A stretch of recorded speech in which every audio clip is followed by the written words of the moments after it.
So అది అందుకే నేను అంత టైం తీసుకుంటా. వాళ్ళు నాకు అంత సపోర్ట్ చేస్తున్నారు కాబట్టి వాళ్ళని డిసప్పాయింట్ చేయకూడదని నేను టైం తీసుకొని చేస్తాను సినిమా. ఎస్ ఒక్కొక్క ఫిల్మ్ బయటకు రావడానికి 2 years పడుతుంది కదా. కరెక్ట్. మరి అంత గ్యాప్ తీసుకుని ఒక గ్యారంటీడ్ గ్యాప్ చాలాసార్లు ఏంటంటే ఈ గ్యాప్ నా కంట్రోల్లో ఉండదు. ఈ గ్యాప్ నేను ఎందుకంటే ఇప్పుడు జాతిరత్నాలు అనేది రిలీజ్ అయ్యి March 2020 రిలీజ్ అయ్యే టైంకి పాండమిక్ అనౌన్స్ అయ్యి 1.5 years సినిమా ఆగిపోయింది. అవును, ఆ గ్యాప్ అందుకే వచ్చింది అక్కడ.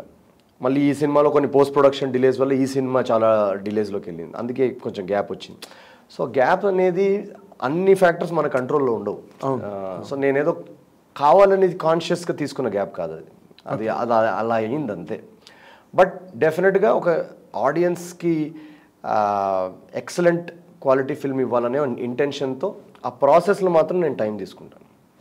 కథ వెతకడం దగ్గర నుంచి కంటెంట్ సర్చ్, దాని తర్వాత ఆ కంటెంట్ రైటింగ్ ఇంకా ఎలా బెటర్గా చేయొచ్చు, ఎగ్జిక్యూషన్ ఎలా చేయొచ్చు, దాన్ని writing wise screen play wise దాని ఎగ్జిక్యూషన్ ఎలా బెటర్గా చేయొచ్చు, ఈ మొత్తం ప్రాసెస్. ఎందుకంటే నేను గట్టిగా నమ్మేది లైఫ్లో ఏంటంటే రిజల్ట్ మన చేతిలో ఉండదు, అదే ప్రాసెస్ మన చేతిలో ఉంది. ప్రాసెస్ మంచి. సో ఆ ప్రాసెస్ అనేది మనం as much as possible perfection చేయాలి దాంట్లో అనేది నా ఫిలాసఫీ. అంటే ఓన్లీ సినిమానే కాదు, ఏదైనా ఏ లైఫ్లో ఎనీ టాస్క్ మనకి ఏ టాస్క్ ఇచ్చినా దాన్ని పర్ఫెక్ట్గా మన కేపబిలిటీస్కి ఉన్న పర్ఫెక్షన్ అచీవ్ చేసేసి పక్కనకి వెళ్ళిపోవాలి. ఎగ్జాక్ట్లీ. అంటే ఇప్పుడు నీ తాలూకు ఇన్వాల్వ్మెంట్ అంత బాగా వాళ్ళు రిసీవ్ చేసుకుంటున్నారా, లేకపోతే వేలు పెడుతున్నారా? లేదు, లక్కీలీ నాకు సోఫార్ అలాంటిది ఏం జరగలేదు. ఏజెంట్ కానీ, జాతిరత్నాల్లో అనుదీప్ కానీ, ఇప్పుడు మహేష్ కానీ, వీళ్ళందరిలో ఒక కామన్ మంచి క్వాలిటీ ఏంటంటే, ఫస్ట్ ఆఫ్ ఆల్ నాకు మహేష్ ఈ కథ చెప్పినప్పుడు బ్రిలియంట్ స్టోరీ ఆల్రెడీ. సో కథ పరంగా మేము ఇవాళ తీసిన సినిమా, మహేష్ చెప్పిన సినిమా యాజ్ ఇట్ ఈస్.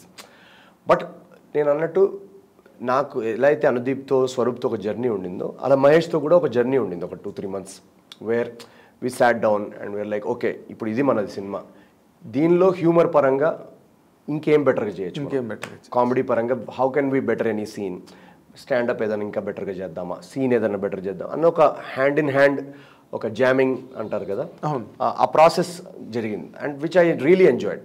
ఆ ప్రాసెస్ ఎందుకు జరిగిందంటే Mahesh has that quality to take inputs and ఆ కొలాబరేటివ్గా బెటర్ టుగెదర్ ఇది ఒక మంచి ఇంకా బెటర్గా చేద్దాం. తనకు కూడా నాకు ఆ క్వాలిటీ చాలా ఇష్టం డైరెక్టర్స్లో. ఇది మనం ఇంకా బెటర్గా చేద్దామనే ఒక హంగర్ ఉంటుంది చూడండి, దట్ ఇన్విటేషనల్ హంగర్. అది నాకు చాలా ఇష్టం. ఏదో రాసేసాము ఇంకా అయిపోయింది ఇది బాగానే ఉంది అని కాకుండా, ఇంకా అది గడిగడికి అన్నిట్లోని వేలు పెడుతున్నాడు, పెద్దానికి సజెషన్లు ఇస్తున్నాడు అని విసుక్కోవడం, అలాంటిది నాకు నెగటివ్ యాటిట్యూడ్ డెవలప్ చేసుకోవడం, అది ఇంకా నాకు అలాంటి ఎక్స్పీరియన్స్ ఎప్పుడు జరగలేదు.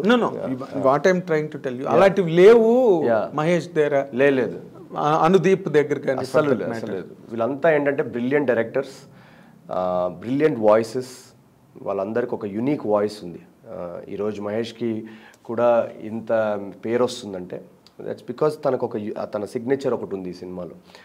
అండ్ దానికి ఇప్పుడు ఒక స్టాండప్ కమేడియన్గా లేదా నా కాస్టింగ్ జరిగినట్టు హ్యూమర్ పరంగా నేను ఏదైతే తీసుకురాగలుగుతానో అదంతా నేను తీసుకొచ్చి తన ముందు పెట్టాను. అండ్ తన కథకి ఏదేది కావాలనేది తను సెలెక్ట్ చేసుకున్నాడు. So that's why the film has come out so well. So what you call photo finish. Correct. So team work, film making అనేది ఒక టీమ్ వర్క్, అది వన్ మ్యాన్ గేమ్ కాదు.